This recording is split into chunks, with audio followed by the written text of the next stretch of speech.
అందరికీ నమస్కారం అమ్మ.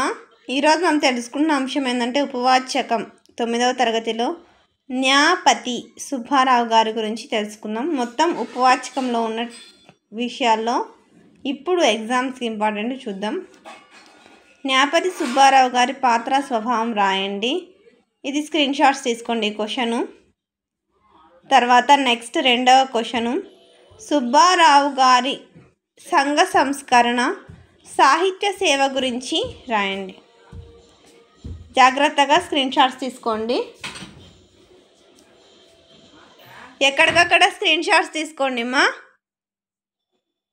నేను ఆపినప్పుడు స్క్రీన్ షాట్ తీసుకోండి. మళ్ళీ చెప్తున్నాను అనుకోదు. మీకు కనుక నెట్ క్వాలిటీ సరిగ్గా కనిపించకపోతే మీకు కనుక అక్షరాలు క్లియర్ కనిపించకపోతే నెట్ క్వాలిటీ పెంచుకొని స్క్రీన్ షాట్స్ తీసుకోండి.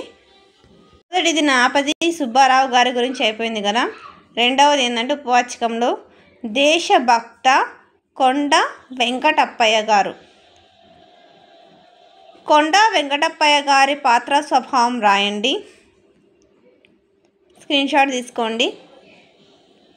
తర్వాత నెక్స్ట్ రెండవ ప్రశ్న, కొండ వెంకటప్పయ్య గారి సంఘ సంస్కరణ దేశభక్తిని గురించి రాయండి. ఇది కానీ స్క్రీన్ షాట్స్ తీసుకోండి మా.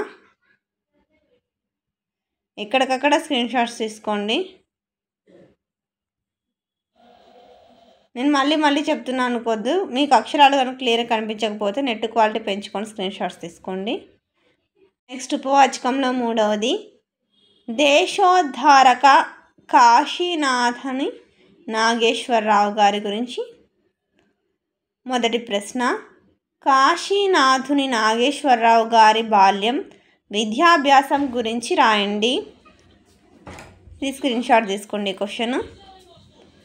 తర్వాత నెక్స్ట్ రెండవ ప్రశ్న, నాగేశ్వరరావు గారి దేశభక్తిని వివరించండి.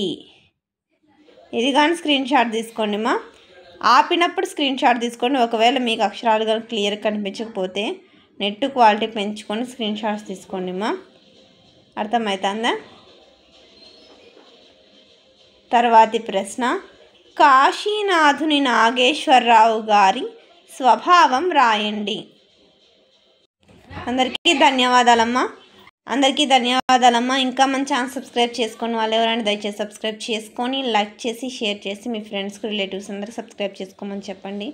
నా ఛానల్ సబ్స్క్రైబ్ చేసుకొని ప్రత్యక్షంగా పరోక్షంగా సపోర్ట్ చేస్తున్న వాళ్ళందరికీ పేరు పేరున ప్రత్యేకమైన హృదయపూర్వక ధన్యవాదాలు. అందరికీ మరొకసారి ధన్యవాదాలు.